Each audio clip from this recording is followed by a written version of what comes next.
devant une des centrales que je voudrais voir fermée. Moi, je suis la candidate de la sortie du nucléaire sur une période de 20 années. Nous ne laisserons personne à bord de la route.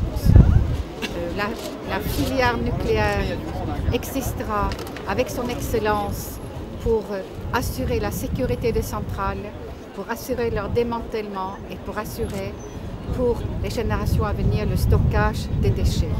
Mais nous devons prendre la décision politique de sortir du nucléaire car nous ne pouvons pas prendre le risque qu'un accident comme l'accident de Fukushima survienne ici, dans la vallée du Ruhr. Et c'est pourquoi il faut voter pour moi le 22 avril. C'est aussi un référendum antinucléaire car dans cette chaîne humaine aujourd'hui, le Parti socialiste est absent. Et cela fait toute la différence.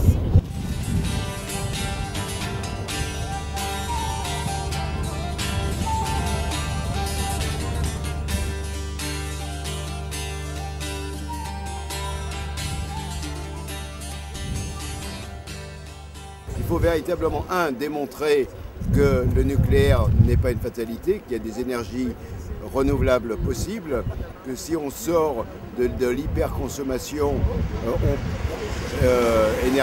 énergétique, on peut effectivement se passer du nucléaire. Et donc il y a tout un plan qui doit se construire, qui a été aujourd'hui validé. Et donc on a les éléments techniques pour montrer que la sortie du nucléaire est possible. Simplement, il faut créer un rapport de force. Et ce rapport de force, c'est ce qui sera le plus difficile à faire passer, parce qu'on sait bien que la France est un pays nucléocrate et qu'il y a un énorme pouvoir de lobbying autour de l'énergie nucléaire. Donc c'est à nous de faire la mobilisation et de créer ce rapport de force.